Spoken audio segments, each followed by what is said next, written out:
Hi everyone, welcome back to Joanne Tech Lover. I'm Joanne, and today I'll be covering the MSI Z97 Gaming 5 motherboard. Yay, a motherboard! Let's take a look at some of the box details before I open this up. So first up, it's been approved in 2014 by Tom's Hardware. He's got some pretty good reviews on his site, so go ahead and check him out. Also, this is a socket LGA 1150 board with the Intel Z97 chipset. Let's go ahead and turn it around to the back.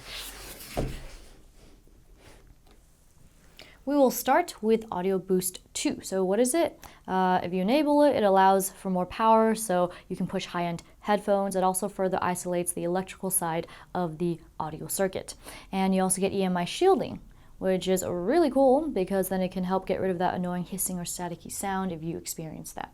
Now, next to that is the Killer Game Networking. You get gigabit Ethernet via the Qualcomm Killer E2205, and it also prioritizes game traffic over other programs. It gives you more lag-free play. And then next to that is USB audio power, and this delivers a stable 5 volts when connecting multiple USB devices. Down here, you also get multi-GPU setup. And what's cool about that is you can do 3-way AMD Crossfire or 2-way NVIDIA SLI. I'll explain why you can't do 3-way SLI later on when we take a look at the board. And you also get surround virtualization via the Creative software. And you also get MSI's gaming app, which lets you quick clock profile changes, OC gaming or silent modes with the OC Genie 4. And each profile offers modest clock increases, and enabling it will have the board tell you that OC Genie is enabled. So that is cool. Last but not least is XSplit. You get a 6-month premium subscription for XSplit for streaming gameplay. Yay! Now here's a look at all the accessories that come in the box. Well, we have the motherboard right here, but I will show you a closer look once we take a look at just the board. But first up, you get this awesome MSI case badge. Or just sticker, you can probably stick anywhere. Alrighty, and then you get MSI software. Be sure to go online and make sure you have the latest updates and all that for your drivers. Now with this MSI software package, you can make power adjustment settings, as well as update your software, BIOS, and launch Intel-based utilities. You also get a fast boot tool that helps you get into the BIOS should your boot time be too short. But that's good, right? Alrighty. And next up is this gaming guide or product guide of MSI's other beautiful gadgets and whatnot. I really do love some of MSI's like gaming notebooks and their other products. Now then, here is this do not disturb door sign. You know, when I look at this, I think of bow chicka wow wow. Just kidding. It's for obviously intense LAN gaming action. And then you get this quick install guide, of course. But I suggest you take a look at the user guide for a more detailed look at everything that you should do for installation and all that. And of course, these do not come attached to the book. I just use them so I can show you an important page. So this is where you can install your DIMMs. Well, not where you can, but it shows you can only install in 2 and 4 or just populate all the slots. So it's just all the slot populations and how you do it. And next up, you get this MSI SLI bridge for NVIDIA SLI. Yes, very cool. And then what do we have? We have 2 SATA cables. These are SATA 6 gigabit per second cables, and you get one in L bracket and one with straight bracket. Next up is this Molex plug. Well, it's like adapter plug thing.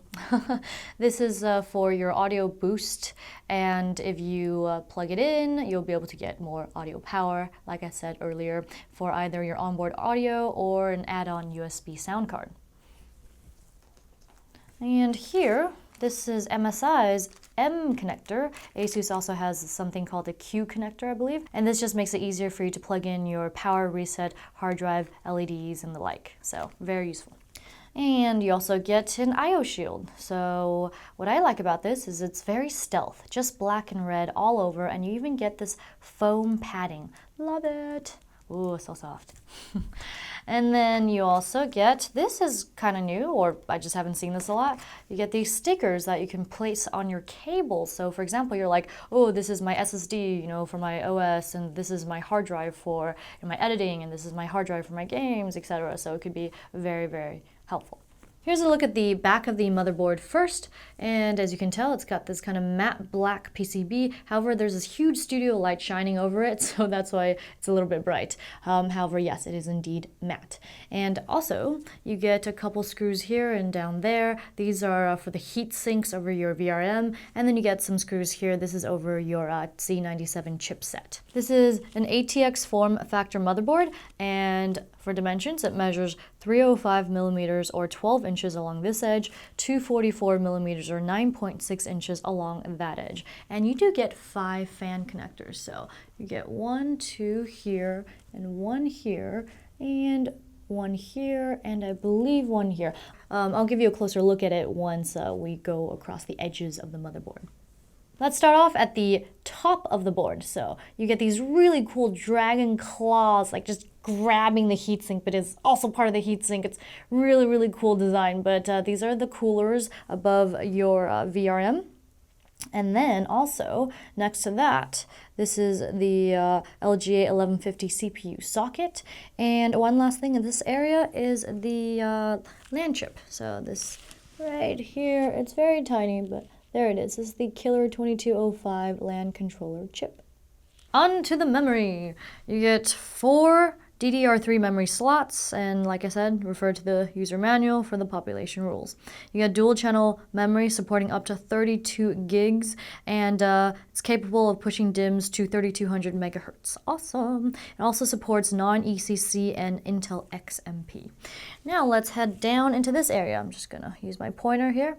This is your M.2 SATA slot. If you use it, it will disable a couple of your internal SATA ports.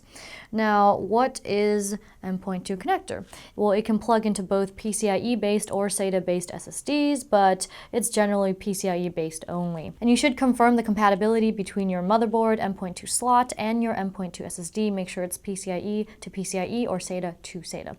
Now, if you keep it SATA, then you get 6 gigabit per second speeds, and if you do PCIe SSDs, the performance potential, by the way, is 10 gigabits per second. I mean, that's like really crazy. So if you have achieved that, I would love for you to comment. Below the DIMM slots, you get the cooler that sits above the Z97 chipset. I really do like MSI's logo right here. It looks like it belongs on a fancy car. Yeah, vroom vroom. Now let's move on over to the PCIe slots. So you get 3 PCIe 3.0 x16 slots and 4 PCIe 2.0 x1 slots. Now, back to the whole 3-way Crossfire, 2-way SLI. If you populate all the slots, then it runs at x8, x4, and x4. So if you use the bottom slot, it could prevent the top and middle slots from supporting SLI. So that's why if you want to do SLI, just use the top 2, and then, you know, Crossfire is 3-way. Next to the PCIe slots, you do have this audio section. What's really cool is that you get this line of isolation through all of that audio stuff. And you'll get a bunch of red LEDs that light up that line once you plug in the motherboard. And here is your audio boost and the audio boost plug. So once plugged in, you can get more power for your audio devices and all that. And instead of using the 24-pin power plug on the other side, it'll get power directly from this port. If you want to enable it, you also have to flip a switch. So there is this audio switch right here. Be sure to flip it to make sure it works. Now I'm going to take you on a trip around the edges of the motherboard so you can take a look at the connectors and ports and stuff. So right here is the 8-pin CPU power port, and then here's the CPU fan 1 and CPU fan 2. There are 2 points on the motherboard where you can measure voltages. One is right here with a bunch of labels, and it's bigger too, and one is next to the CPU socket. Now it's recommended that if you're not an advanced user to use the one with the labels, and I would have to agree. At least for me. Alrighty, and next to that is the 24-pin main power connector. And then you also get a system fan header right there. That would be system fan 3. Yes. And now let's move on to the ports. Here's your USB 3 connector, as well as your 6 SATA 6 gigabits per second connectors. On the bottom edge, you get your system fan 2, as well as 2 USB 2.0 connectors. And next to that, these are your front panel connectors. Yeah. Like a hard drive LED, and make sure to use your M connector. And next to that, this is the dual digit post display. So it displays error codes during post process, but then it switches over to show your CPU temps once the post is complete. How cool is that? And then up here, actually, right next to the CMOS battery, that actually kind of squished between the PCIe 3 slot on the bottom, is your CMOS jumper. All right, and moving right along, this is your TPM module connector, serial port connector, and your front panel audio connector. I already covered this Audio Boost Molex plug earlier. And also on the edge here, you'll notice this little brown box. It'll say 1 right here, but when I flip it over, it'll show 4, and that means this PCB is 4 layers thick. Last but not least, let's take a look at the rear I/O. So here is your PS2 connector. And below that, you have these red USB ports. And these are high-speed gaming ports, so you can plug in your gaming mouse or keyboard or both. And then next to that, you get 2 USB 2 connectors. And let's take off some of these plastic covers. I do like that, because if you're not using it, it does protect it from dust and all that. So give me one moment. There we have it. Aha.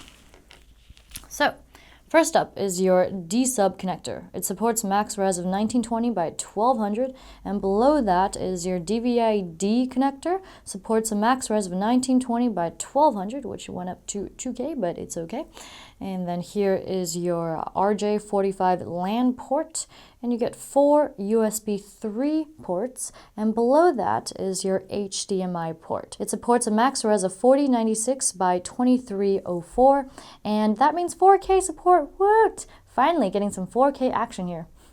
And last but not least is your audio tower. This is 8-channel HD via the Realtek ALC 1150. Well, that wraps up this overview on this MSI Z97 Gaming 5 motherboard. Yay, once again, motherboard. Okay, can't wait to do more. All right, so if you like what you saw and you want to see more, go ahead and hit the like, comment, and subscribe button, as well as follow me on social media, Joanne Tech Lover Facebook fan page, Joanne Food Lover Twitter, and twitch.tv/WhaleTune, where I game stream with Tim weekly. Also, please don't forget to donate so you can help expand this channel and feed this techie so I can talk more about stuff like this. I can barely contain my excitement. And one more thing is that storeenvy.com. Be sure to check it out so you can browse or purchase my 8.5 by 11 inch autograph prints. All right, I guess all that's left to say is mwah, love you super duper much.